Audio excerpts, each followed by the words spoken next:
മുഖ്യപ്രഭാഷണം നടത്തുന്നതിനായി retired IAS ഉദ്യോഗസ്ഥൻ ശ്രീ നന്ദകുമാർ സാറിനെ വേദിയിലേക്ക് ക്ഷണിക്കുന്നു. കൗൺസിലർ സാജു, ബഹുമാനപ്പെട്ട ദിലീപ് കുമാർ, അതേപോലെ തന്നെ പ്രിയപ്പെട്ട ട്രസ്റ്റിൻ്റെ ഭാരവാഹികളെ, പ്രിയമുള്ളവരെ, ഇന്ന് കരിമ്പൂക്കോണ തമ്മയുടെ പുരസ്കാരം നമ്മുടെ പ്രിയപ്പെട്ട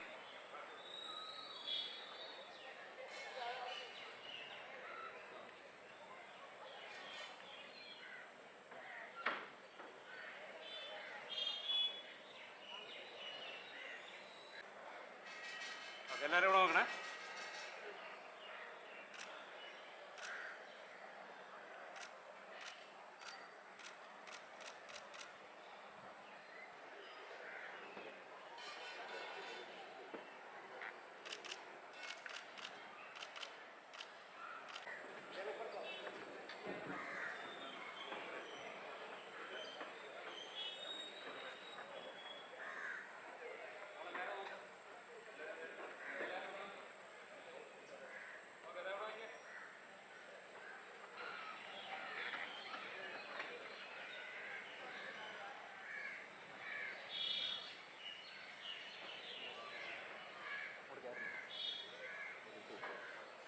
ചെയ്യുകയാണ്.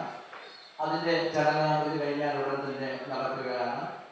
അതുപോലെ തന്നെ ഞാൻ നേരത്തെ സ്വാഗതം ആശംസിച്ചപ്പോൾ നമ്മുടെ ഈ ആലിൻമൂട് പ്രദേശ്, ഈ ആലിൻമുട്ടിലിരുന്ന വൈകുന്നേരം പണിയെല്ലാം കഴിഞ്ഞെത്തുന്ന നമ്മളോടൊപ്പം സമയം ചെലവഴിക്കുന്ന വലിയ ഒരു സുഹൃത്ത് വലയുണ്ട്. അവരാണ് കീഴടക്കിയ ജനഹൃദയങ്ങളിൽ സ്ഥാനം പിടിച്ച വ്യക്തിത്വം.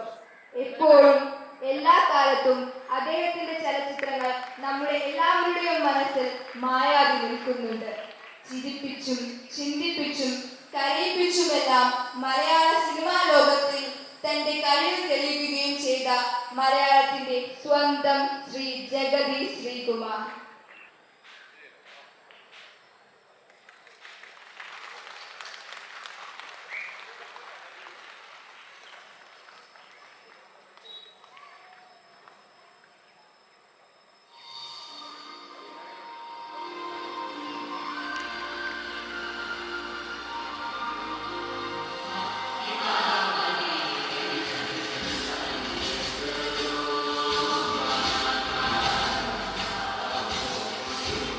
ഏറ്റവും ട്രാജിക് എക്സ്പീരിയൻസ് ഉള്ള ഒരാൾക്ക് മാത്രമേ ഏറ്റവും കൂടുതൽ ചിരിപ്പിക്കാൻ പറ്റൂ.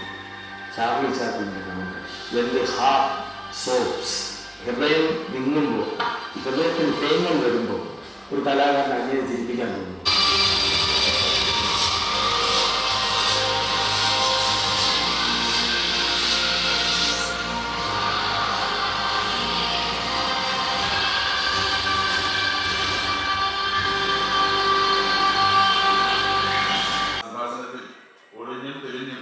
പലരും ഒഴിഞ്ഞുകിടക്കുന്ന മലയാള സിനിമയിലെ ഹാസ്യ സാമ്രാജ്യത്തിന്റെ ജീവിതത്തിലേക്ക് കയറാൻ ശ്രമിച്ച കാര്യം നമുക്ക് എല്ലാവർക്കും അറിയാം. അതിനുശേഷം വന്നിട്ടുള്ള പല നടന്മാരും ആ സിംഹാസനത്തിൽ കയറാൻ വേണ്ടി ശ്രമിച്ചിട്ടുണ്ട്. പക്ഷേ അതെല്ലാം വിഫലമാകുന്ന കാഴ്ചയാണ് നമ്മൾ കണ്ടിട്ടുള്ളത്. കഴിഞ്ഞ 12 വർഷം നമ്മൾ കാണുന്നത് ആ സിംഹാസനം അങ്ങനെ ഒഴിഞ്ഞു തന്നെ കിടക്കുന്നതാണ്. നിശ്ചയമായിട്ടും ആ സിംഹാസനത്തിൽ എത്തിച്ചേരാൻ ജഗതി ശ്രീകുമാറിന് കരിമ്പൂക്കോണ തമ്മയുടെ അനുഗ്രഹവും നമ്മുടെ എല്ലാവരുടെയും പ്രാർത്ഥനയും ഉണ്ടാകട്ടെ. അത് പ്രയോജനകരമാകട്ടെ എന്ന് ഞാൻ ആത്മാർത്ഥമായിട്ടും ആശിക്കുകയാണ്. ജഗതി ശ്രീകുമാറിന് പകരം ജഗതി ശ്രീകുമാർ മാത്രം. അത് തന്നെയാണ് നമുക്ക് കൃത്യമായിട്ടും അടയാളപ്പെടുത്താൻ കഴിയുന്നത്. നമ്മെ ചിരിപ്പിക്കാനും ചിന്തിപ്പിക്കാനും ഇനിയും ഒരുപാട് കഥാപാത്രങ്ങളായി നമ്മുടെ സ്വന്തം മലയാള സിനിമയുടെ സ്വകാര്യ അഹങ്കാരം കൂടുതൽ ഊർജ്ജസ്വലനായി തിരിച്ചു വരാം എന്ന പ്രതീക്ഷ വെച്ച് പുലർത്തിക്കൊണ്ട് നിങ്ങളുടെ എല്ലാവരുടെയും അനുഗ്രഹാശസ്സുകളോടുകൂടി ഇവിടെ കരിമ്പൂക്കോണ തമ്മയുടെ പുരസ്കാരം അദ്ദേഹത്തിന് സമർപ്പിക്കുന്നതായി അറിയിച്ച് മറ്റു കാര്യങ്ങളിലേക്കൊന്നും തന്നെ കടക്കാതെ ഈ സാംസ്കാരിക സമ്മേളനം ഉദ്ഘാടനം ചെയ്യുന്നതായി വിനയപുരസ്സരം അറിയിച്ച് ഞാൻ എൻ്റെ വാക്കുകളെ അവസാനിപ്പിക്കുന്നു. എല്ലാവർക്കും എൻ്റെ ഉത്സവാശംസകൾ.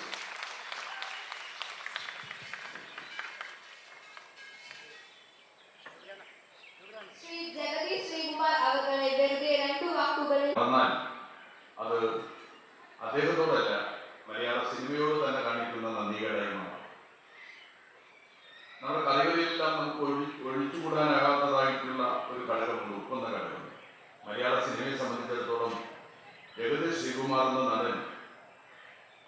അതുപോലെയാണെന്ന് എനിക്ക് തോന്നുന്നത്. കറികളിൽ ഉപ്പ് എങ്ങനെയാണോ ചേരുന്നത് അതുപോലെയാണ് മലയാള സിനിമയെ സംബന്ധിച്ചിടത്തോളം ജഗതി. കിലുക്കം സിനിമ ഓരോരുത്തരും ഒരുപാട് പ്രാവശ്യം കണ്ട് സിനിമയായിരിക്കും. അതുപോലെ തന്നെ യോധ, അതുപോലുള്ള ചിത്രങ്ങൾ ജഗതിയുടെ ചിത്രങ്ങളാണെന്നാണ് ആ ചിത്രത്തിലെ നായക നടനെന്ന് നാം കരുതുന്ന മോഹൻലാൽ തന്നെ പറഞ്ഞിട്ടുള്ളത്. കിലുക്കം സിനിമ ആരുടെ സിനിമ വെച്ചാൽ ലാലിന്റെ സിനിമയല്ലെന്ന് ആരും പറയാം, അത് ജഗതിയുടെ സിനിമയാണ്. യോധ ആരുടെ സിനിമയാണ്? ലാൽ പറയും അത് എന്റെ സിനിമയല്ല, അത് ജഗതിയുടെ സിനിമയാണ്. അത് ജഗതി ശ്രീകുമാർ എന്ന മഹാനടന്റെ മികച്ച പ്രകടനത്തിലുള്ള അർഹിക്കുന്ന അംഗീകാരമാണ് വാക്കുകൾ എന്ന് പറയുന്നത്. കഥാപാത്രം ഏതായാലും അത് തൻ്റെതായ രീതിയിൽ സംവിധായകനും രചയിതാവും പ്രതീക്ഷിക്കുന്നതിൻ്റെ എത്രയോ ഇരട്ടി തൻ്റെ സ്വതസിദ്ധമായ അഭിനയ പാഠവും കൊണ്ട് നൽകുന്ന അസാമാന്യ പ്രതിഭയാണ് ജഗതി. യോധയിലെ അപ്പുക്കുട്ടൻ, മിഴി രണ്ടിലുമിലെ അച്യുതൻകുട്ടി, ഉദയനാണ് താരത്തിലെ പച്ചാളം ഭാസി, ഉറുമയിലെ ഉറുപ്പ്, പാസഞ്ചറിലെ മിനിസ്റ്റർ, പരദേശിയിലെ അബ്ദുൾ റഹ്മാൻ, നിഴൽക്കൂത്തിലെ ജഗതിയുടെ ശ്രദ്ധേയമായ കഥാപാത്രം, ഇങ്ങനെ വൈവിധ്യമാകുന്ന അനേകം കഥാപാത്രങ്ങളെ, നൂറുകണക്കായ കഥാപാത്രങ്ങളെ എന്ന് പറഞ്ഞാലാവില്ല, അനേകായിരം കഥാപാത്രങ്ങളെ, വ്യത്യസ്തമായിട്ടുള്ള കഥാപാത്രങ്ങളെ അവതരിപ്പിക്കാൻ ജഗതിക്ക് സാധിച്ചു എന്നുള്ളതാണ്. ഈ പറഞ്ഞതിനേക്കാൾ കൂടുതൽ ഒട്ടനവധി സിനിമകളിലെ തൻ്റെതായ ശുദ്ധ നർമ്മം കൊണ്ടും ഉജ്ജ്വലമായ അഭിനയ പാഠവും കൊണ്ടും പ്രേക്ഷകരുടെ മനസ്സിൽ മായാതെ നിറഞ്ഞു നിൽക്കുന്ന ആയിരക്കണക്കിന് കഥാപാത്രങ്ങളെയാണ് ഈ പ്രിയ നടൻ മലയാളത്തിന് സമ്മാനിച്ചത്. ചന്ദാമാമ, മഴ പെയ്യുന്നു മദ്ദളം കൊട്ടുന്നു, മിന്നാരം, മാട്ടുപ്പെട്ടി മച്ചാൻ, ആധാരം, മുത്തശ്ശി കഥ, കാക്കക്കുയിൽ, തിളക്കം, കൊച്ചി രാജാവ്, മൃഗയ, രസികൻ, ക്ലാസ്മേറ്റ്സ്,